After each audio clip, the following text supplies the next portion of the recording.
Biar nanti yang nggak hadir hari ini biar menyaksikan nanti kita rekamannya. Bismillahirrahmanirrahim. Assalamualaikum warahmatullahi wabarakatuh. Alhamdulillahirrabbilalamin. Wassalatu wassalamu ala asrofil anbiya wal mursalin wa ala alihi wa sahbihi ajma'in. Sudah la ilaha illallah, sudah Muhammad Rasulullah. Masya ala Muhammad wa ala ali Muhammad. Ya arhamar rahimin, irhamna ya zal jalali wal ikram. Yang saya hormati Bapak Ibu wali kelas 10, 11 dan 12. Subak TU tadi hadir Pak Anas, ini belum masuk lagi. Ada Pak Yadi yang mewakili. Kemudian Pak Repi belum masuk lagi, mudah-mudahan segera menyusul. Ada beberapa hal yang ingin saya sampaikan Bapak Ibu terkait dengan rencana besok kita akan melakukan pembagian rapor untuk siswa diawali dengan kelas 10. Di mana kita tahu pemerintah sampai saat ini masih menerapkan pembatasan sosial berskala besar atau PSBB di Kota Bekasi, sehingga berkumpul banyak orang itu masih dihindari. Maka sekolah mengambil kebijakan dengan membuat jadwal pembagian rapor itu secara bergiliran, di mana kita buat itu hanya 6 kelas per hari. Teknisnya nanti tetap Bapak Ibu, sesuai prosedur kesehatan, setiap orang tua yang masuk ke dalam lingkungan sekolah itu akan diperiksa atau diukur suhu tubuhnya, kemudian juga cuci tangan, kemudian nanti baru menuju ruang kelas, di mana di dalam kelasnya itu dibatasin, Bapak Ibu, dibatasin jumlah orang tua yang ada di dalam kelas. Juga tetap nanti pengaturan jarak. Karena tadi saya lihat penyusunan bangku itu belum sesuai dengan prosedur kesehatan, masih ada yang menumpuknya berdempetan ya, berdekatan. Nah, mungkin besok pagi-pagi petugas sekolah atau caraka akan mengatur untuk penyusunan bangku itu. Apabila misalkan di dalam ruangannya sudah penuh, maka mungkin nanti ada yang menunggu di luar ruangan. Di luar ruangan yang juga pengaturan duduknya atau bangkunya kita atur tidak berdekatan atau berjarak. Itu yang pertama. Kemudian yang kedua, kita mengetahui bahwa kondisi ekonomi saat ini orang tua juga terpengaruh ya dengan COVID-19 ini. Jadi kita untuk keuangan nanti tidak ada penekanan wajib lunas. Setiap orang tua yang sudah mau datang ya, sudah memberikan pembayaran berapapun, itu tetap kita berikan hak mereka atau rapor anak mereka, tetap disampaikan. Termasuk juga mungkin meskipun seandainya memang ada orang tua yang memang tidak bisa bayar sama sekali, tapi orang tuanya datang untuk mengambil rapor, ya saya berharap itu rapornya tetap diberikan. Jadi nanti tinggal wali kelas untuk mengatur atau menyampaikan ke orang tua untuk kapan pembayarannya. Kemudian yang ketiga, bahwa nanti pada saat pembagian rapor itu akan disertakan dengan surat edaran. Edaran untuk daftar ulang atau penetapan tahun ajaran baru. Bahwa pemerintah sudah menetapkan bahwa awal tahun pelajaran baru itu diawali tanggal 13 Juli 2020. Nah, apakah nanti kita boleh tatap muka atau tidak, itu menunggu keputusan dari pemerintah daerah, khususnya Wali Kota Bekasi. Karena nanti Wali Kota Bekasi akan membuat tim untuk mensupervisi sekolah-sekolah yang akan melaksanakan kegiatan pembelajaran tatap muka dengan standar prosedur kesehatan yang sudah ditetapkan. Nah, kalau seandainya sekolah kita diputuskan atau dinyatakan boleh mengikuti pembelajaran tatap muka, maka prosedur pembelajaran tatap muka pun sudah diatur ya di dalam edaran. Nanti tolong disampaikan ke orang tua bahwa pelajaran teori itu satu hari itu sesuai dengan jadwal seperti mana biasa, namun jumlah jam per pembelajarannya itu dikurangi ya. Jadi per jam pelajaran itu hanya 30 menit, berarti kalau 2 jam itu hanya 60 menit. Nah, kalau sehari itu ada 4 pelajaran, berarti siswa berada di sekolah hanya 4 jam. jam 8 sampai dengan jam 12 tanpa istirahat ya. Dan juga siswa nanti diharapkan untuk membawa makanan sendiri dari rumah atau tempat makan sendiri dari rumah. Kemudian juga khusus untuk pelajaran praktek itu nanti kita akan tetap bagi dua ya. Karena pelajaran praktek itu tidak bisa dilaksanakan dengan online, tapi nanti ada shift pagi dan ada shift siang ya. Jadi praktek itu dibagi duanya, pagi dan siang. Namun untuk teori, kalau misalkan anak itu dibagi minggu ini dia belajar teori atau belajar di dalam kelas, mungkin minggu berikutnya dia belajar dari rumah. Namun untuk teknik pembelajaran nanti kurikulum juga akan mengatur bagaimana membuat siswa yang berada di sekolah dan juga siswa yang berada di rumah itu mengikuti pelajaran yang sama. Sehingga Bapak Ibu tidak dibebankan nanti untuk memberikan materi itu 2 kali ya. Kecuali pelajaran praktek. Praktek itu hanya antara pagi dan siang gitu. Kemudian untuk kelas 12 kita masih punya hutang kepada anak. Pertama untuk pelaksanaan uji kompetensi. Saya sudah sampaikan kepada kurikulum, kita upayakan uji kompetensi itu akan dilaksanakan selama libur semester. Dengan prosedur standar penanganan COVID-19.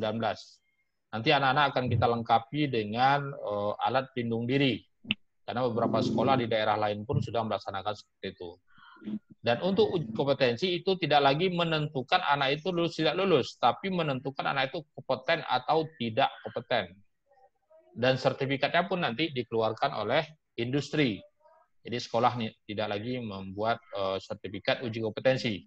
Nah, tinggal nanti untuk kepada para kaprok saya berharap mempersiapkan ya setelah pembagian rapor itu mempersiapkan untuk pelaksanaan uji kompetensi, terutama mencari industri yang siap mengeluarkan sertifikat untuk anak kita. Karena kalau misalkan kita melaksanakan atau bekerja sama dengan LSP, itu biayanya cukup tinggi. Ya, jadi nanti kita melaksanakan di sekolah, tapi industri yang menguji. Gitu. Mungkin nanti secara teknis nanti dengan Kaprok kita akan mengadakan meeting khusus ya atau pertemuan khusus untuk persiapan ke arah sana. Dan terakhir, kembali saya tegaskan bahwa seperti yang saya sampaikan dalam rapat kemarin kenaikan kelas, itu sekolah kita sudah di-SK-kan oleh Dinas Pendidikan Jawa Barat melalui cabang Dinas Wilayah 3 itu sebagai sekolah ramah anak.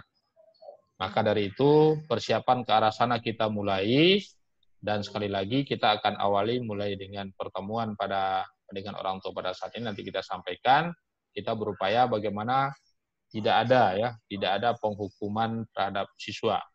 Yang ada itu adalah pemberian pembinaan ya. Dan tidak ada lagi hentakan atau cacian atau merendahkan martabat siswa, itu tidak ada lagi. Karena itu dasarnya untuk sekolah ramah anak. Dan untuk untuk tim ya, tim Pokjanya pun sekarang kita lagi susun. Jadi kalau nanti Bapak Ibu yang diminta oleh sekolah sebagai tim sekolah ramah anak, saya harap itu mampu untuk kerjasama. Dan terakhir kemarin juga sudah disampaikan bahwa untuk penyiapan sekolah memenuhi syarat atau tidak untuk pelaksanaan KBM tatap muka, makanya tim tanggap COVID yang sudah di-SK-kan kemarin saya harap bekerja untuk mempersiapkannya. Mungkin itu yang bisa saya sampaikan. Nanti kalau seandainya ada tanya jawab, silakan angkat tangannya dan baru mic-nya dinyalakan. Mungkin sementara itu dari saya. Terima kasih atas perhatiannya. Billahi taufiq wal hidayah. Assalamualaikum warahmatullahi wabarakatuh.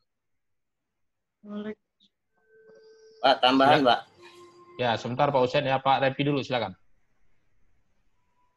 Ya, mungkin tadi Bapak lupa menyampaikan ke saya, Pak, ke teman-teman guru, khususnya kelas 3, Pak. Selain Ukom juga kan ada satu kegiatan lagi, Pak, yang untuk penyerahan itu, pelepasan. Jaza. Oh ya, mohon maaf tadi Pak. Ya mungkin itu pertanyaan ya.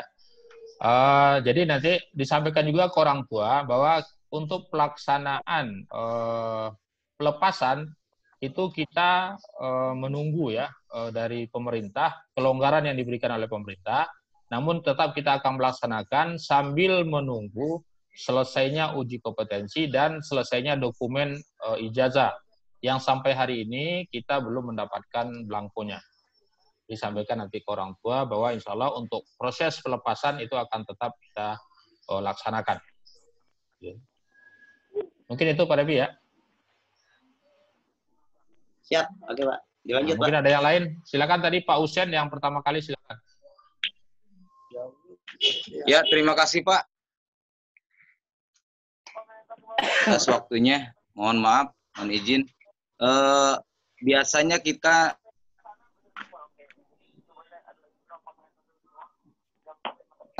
pada saat pembagian rapot itu kan lihat apa enggak Pak? Putus-putus suaranya, diulangi lagi Pak Usen.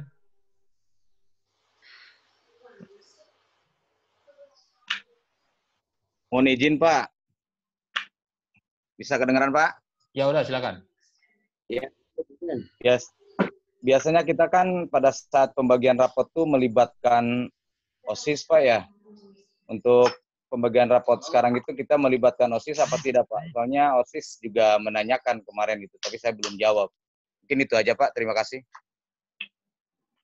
Ya untuk pelaksanaan sekarang, karena memang jumlah kelas yang hadir itu hanya terbatas, saya rasa tidak usah melibatkan OSIS. Ya, karena untuk prosedur keamanan juga. Oke, siap Pak. Terima kasih Pak. Ya. Silakan yang lain angkat tangannya dulu. Pak Efran, silakan. Terima kasih Pak. Untuk pelaksanaannya itu waktunya berapa lama durasi bagian rapot Pak? Dan 1 hari durasinya. Dan 1 hari berapa lama? Berapa jam? Baik, saya rasa di edaran sudah disampaikan ya sampai jam 12 kalau nggak salah. Di edarannya sudah ada Pak. Jadi untuk yang hari ini misalkan kelas berapa, besok itu sampai jam berapa di edaran sudah ada. Terima kasih Pak. Ya. Silakan yang lain. Bu Desi silakan. Bu Desi dulu. Pak, saya mau nanya, kalau di edaran kelas 12, pada saat pembagian rapot, itu akan 3. Yang pertama, yang kedua transkrip, dan yang ketiga adalah skill pasport. Nah, kalau misalkan ternyata kita mengadakan UKOM, apakah skill pasport itu akhirnya batal diberikan, atau tetap diberikan juga? Terus kalau misalkan anak-anak mulai dari libur semester ada yang sudah bekerja, kemudian tidak bisa mengikuti UKOM, apakah itu diizinkan atau tidak gitu? Itu aja Pak. Baik, terima kasih Bu Desi. Langsung saya jawab ya, nanti biar nggak lupa. Jadi untuk dokumen yang sudah kita siapkan tetap kita berikan Bu. Jadi sekarang itu ada 3, yaitu rapor, ijazah, transkrip, dan skill paspor. Jadi uji kompetensi pemerintah seperti yang disampaikan tadi itu menyiapkan waktu untuk yang tahun sekarang ini sampai dengan bulan Oktober. Jadi kalau misalkan ada siswa yang belum bisa mengikuti uji kompetensi itu tidak masalah, dia diberi kesempatan sampai bulan Oktober. Ataupun dia menganggap dia tidak memerlukan sertifikat kompetensi, dia tidak ikut juga tidak masalah. Karena kalau seandainya dia kepingin ikut, tapi lewat bulan Oktober, maka dalam edarannya itu dia boleh ikut tahun depan, ikut untuk mendapatkan sertifikat kompetensi saja, ya. Jadi begitu. Oke. Selanjutnya tadi Bu Nyai, silakan.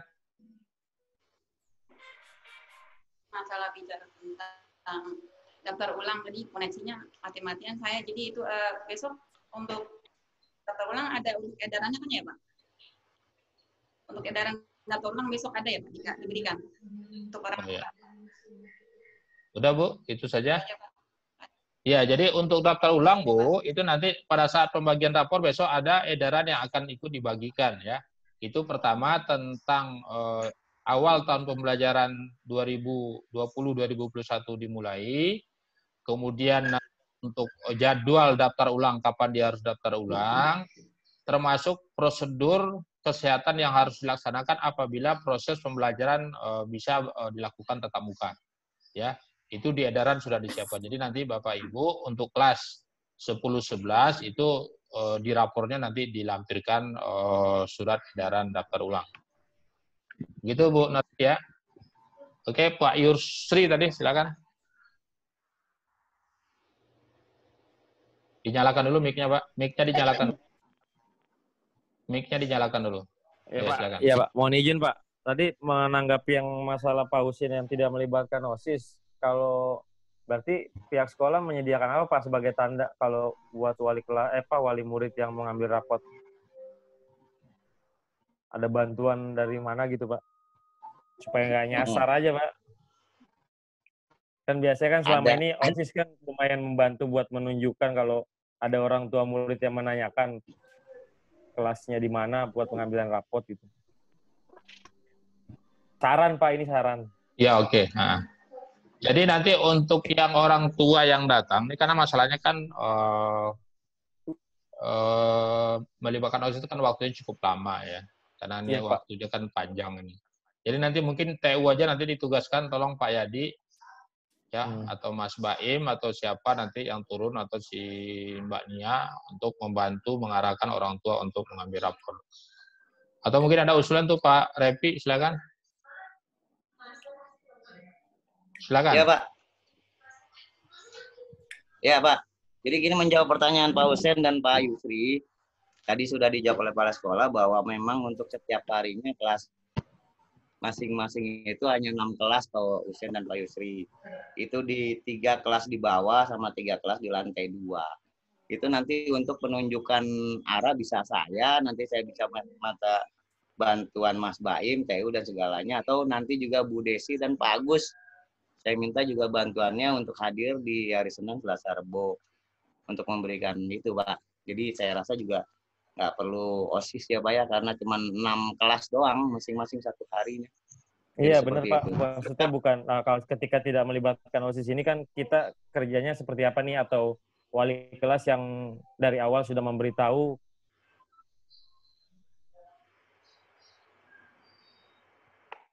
ke siswa-siswinya gitu untuk mengarahkan nanti di situ. Ya oke nanti itu kita kalau untuk mengarahkan nanti diatur lah, saya Bu Desi sama ini juga bisa kok.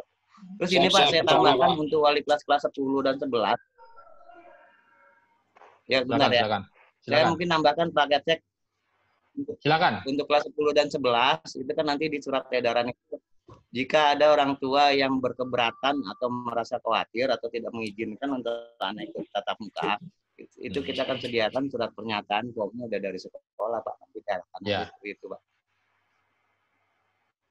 Ya tetap itu nanti disampaikan pada saat disampaikan ke orang tua berdasarkan edaran. Jadi kalau orang tua menanyakan itu nanti, kalau pemerintah sudah memutuskan kita boleh tatap muka dan ada orang tua yang keberatan, itu ada pernyataan yang harus tanda tangani oleh orang tua, ya. Nah, tapi kan kita kembali nih ke pemerintah daerah nih. Nanti kan setiap sekolah yang akan melaksanakan tatap muka itu akan ada verifikasi dari pemerintah daerah. Jadi ada tim verifikasi nanti dari pemerintah daerah, pemerintah Kota Bekasi. Oke, ini Yono nih siapa nih? Pak itu ya? Yono kali. Pak Sudiono.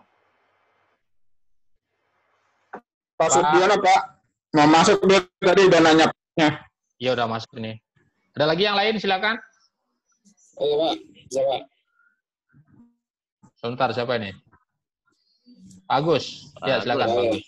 Ya. Terima kasih atas waktu yang diberikan. Ini menyangkut tentang mungkin tentang kenaikan kelas. Waktu itu kan untuk anak-anak yang bermasalah kan dikasih batas waktu sampai tanggal 18 untuk menyelesaikan semua masalahnya. Nah, jikalau sampai tanggal tersebut misalkan ada anak yang belum menyelesaikan masalahnya, apakah untuk khusus untuk tahun ajaran ini masih ada waktu lagi misalnya sampai dengan ada pembinaan lah dari wali kelasnya yang bersangkutan supaya ya anak-anaknya tersebut bisa naik kelas gitu Pak. Terima kasih. Oke. Jadi Pak Agus, sesuai dengan hasil rapat kemarin kan kita masih memberi bagi anak yang masih mau sekolah ya, kita masih memberi kesempatan untuk melakukan pembinaan. sampai waktu tanggal 18 kemarin yang kita berikan, kalau masih ada siswa yang belum menyelesaikan, tapi dia menyatakan siap untuk menyelesaikan, itu kita berikan kesempatan. Tapi kalau misalkan ada siswa sampai tanggal tersebut dia belum menyelesaikan, dia mengatakan dia tidak siap menyelesaikan dan siap untuk tinggal kelas, ya. Karena kita tidak merekomendasikan untuk naik terbang, ya, tidak ada. Jadi tetap nanti kita beri kesempatan, ya. Ya, terima kasih Pak. Ya silakan. Ini waktu tinggal 10 menit ya, karena sudah mau habis lagi nih. Ada yang lain? Silakan. Ini Bu Ulfa, silakan Bu Ulfa. Iya nih Pak, saya mau nanya, kan saya walas kelas 11 ya Pak ya? Ya. Kan kalau semester kemarin itu kan ada beberapa anak yang sudah PKL. Saya mau nanya tentang PKL nih, kan baru beberapa anak yang baru PKL. Sisanya kan belum ya Pak ya, belum pada PKL. Nah itu gimana untuk kelas 12-nya? Apakah siswa yang belum PKL itu dilanjutkan di kelas 12 lagi untuk PKL atau gimana nih Pak untuk masalah PKL ini di kelas 12? Oke, baik Bu Ulfa. Untuk PKL tetap kan jadwal kita kan PKL itu kalau semester 4 dan 5. Ya, tetap mereka nanti akan diberi kesempatan. Semester 6 nanti akan kembali lagi ke semester 4 ya. Jadi anak yang belum PKL, kita tetap menunggu kalau memang ada perusahaan yang saat ini sudah bisa menerima, itu akan tetap kita lanjutkan PKL. Bagi yang belum ya. Nah, memang dari pemerintah pun mengarahkan kalau seandainya memang nanti tidak ada perusahaan yang bisa menerima anak PKL, jadi untuk menggantikan nilai PKL-nya mereka nanti melakukan project work ya, itu sudah ada itunya, sudah ada ketentuannya untuk penggantian PKL-nya. Saya rasa begitu. Oke, iya. Pak Satria tadi angkat tangan, silakan Pak Satria. Iya. Ya Pak, terima kasih. Untuk yang kemarin Pak, untuk yang kan ada info terkait ada beasiswa dari Kota Bekasi, Wali Kota Bekasi. Itu gimana Pak prosesnya? Itu juga kan kemarin sudah lihat itu. Cuman waktunya belum tahu ya dari kapan sampai kapan pengambilan datanya itu Pak. Surat SKTM segala macam itu sampai kapan gitu. Kita juga kan apa yang harus disiapkan kalau dari wali kelas saja. Itu sih Pak. Baik, Pak Satria, kemarin juga seperti yang ditanyakan Bu Pus kemarin yang waktu ketemu saya sampaikan, ini kan sebenarnya ada program baru dari pemerintah Kota Bekasi untuk memberikan bantuan kepada siswa berprestasi tapi tidak mampu, ya. Nah, prestasinya itu di dalam perwal itu ditetapkan, karena saya termasuk tim yang menyusun perwal itu peringkat 1 sampai 10. Dengan catatan dia adalah warga Kota Bekasi, jadi orang tuanya KTP KK-nya Kota Bekasi. Itu syarat pertama. Kemudian yang kedua, dia ada surat keterangan memang terdaftar sebagai siswa miskin yang dikeluarkan oleh Dinas Sosial Kota Bekasi. Dan yang ketiga, dia tidak menerima beasiswa dari manapun. Jadi dia tidak menerima KIP. Ya. Jadi kalau sudah menerima KIP, nggak dapat lagi. Atau tidak menerima program beasiswa dalam program manapun, nanti akan ada pernyataannya. Jadi orang tua itu hanya menyiapkan KK yang dilegalisir sama surat keterangan dari Dinas Sosial. Selain itu nanti sekolah yang menyiapkan, ya, baik surat permohonannya ataupun surat pernyataan orang tua dan fakta integritas dari kepala sekolah. Itu Pak Satria ya. Jadi orang tua hanya menyiapkan, tapi dengan catatan tadi dia warga Kota Bekasi dari peringkat 1 sampai 10 itu kayak seperti Bu Pus bilang kemarin tuh, yang ada cuma 4 Pak, tapi yang kerjanya warga kabupaten ya nggak dapat. Hanya 1 ya. Begitu Pak Satria ya.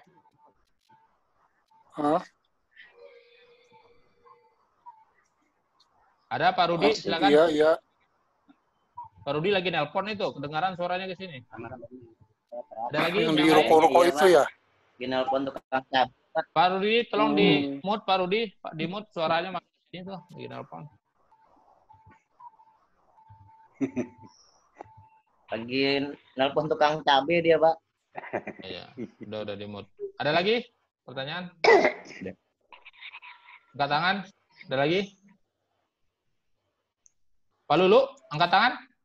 Ada yang mau disampaikan Pak Lulu? Ya, Bu Desi, silakan. Bu Desi. Satu lagi untuk masalah DAS kelas 12, itu ada satu event kayaknya yang belum disebut dan belum terlaksana, adalah tentang soft skill. Nah, apakah soft skill ini rencananya nanti akan dilakukan dengan melihat keadaan atau dibatalkan, Pak? Takutnya besok orang tua ada yang menanyakan masalah soft skill. Gitu. Kalau untuk soft skill, Bu, saya sudah persiapkan itu, saya sudah suruh Pak Akbar untuk membuat line Zoom berbayar, Bu ya. Jadi nanti akan kita lakukan secara virtual. Akan kita lakukan kepada anak-anak untuk persiapkan, itu kan semacam pelatihan-pelatihan ya. Jadi nanti kita persiapkan anak-anak, kita akan menggandeng, ada beberapa lembaga yang saya sudah gandeng, jadi anak yang mengikuti itu nanti akan langsung dapat sertifikat ya. Kita lagi persiapkan ya. Tapi nanti di link Zoom-nya kita akan daftarkan yang bayar nanti. Sehingga tidak seperti ini. Baru setengah jam sudah putus gitu ya. Yang lain? Pak Basrizal, silakan. Ya, Pak. Terima kasih. Kemarin-kemarin kan ada ini Pak yang mau saya tanyakan. Itu anak ada yang nanyain transkrip nilai, kemudian ada yang kapan ijazahnya selesai. Ini kebetulan di kelas 3, kebetulan sering saya ditanya seperti itu. Andaikan nanti pas pembagian rapor ada pertanyaan seperti itu, jawabannya gimana tuh Pak? Baik, kalau untuk ijazah Pak Bas, itu kan kita menunggu belangko dari pemerintah, karena memang sampai hari ini pun pemerintah belum memberikan belangkonya. Tapi untuk transkrip, kemudian soft skill, skill pasport dan rapor itu sebenarnya sudah bisa dibagikan. Karena untuk untuk transkrip pun sebenarnya sudah tinggal tanda tangan ya Pak Yadi ya, sudah disiapkan itu ya.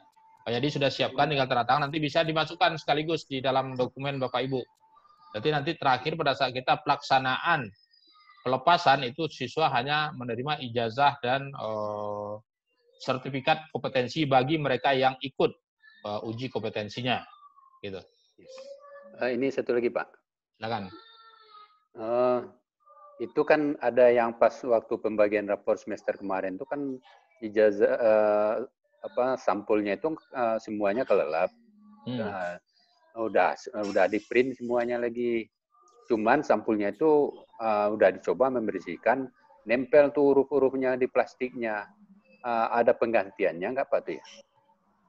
Mungkin nanti tolong didata ya Pak Yadi, yang untuk wali kelas yang bermasalah, termasuk kemarin juga Bu itu menanyakan meminta lebih. Karena kemarin yang kita pesan itu hanya untuk kelas 10 dan kelas 11 yang pindahan.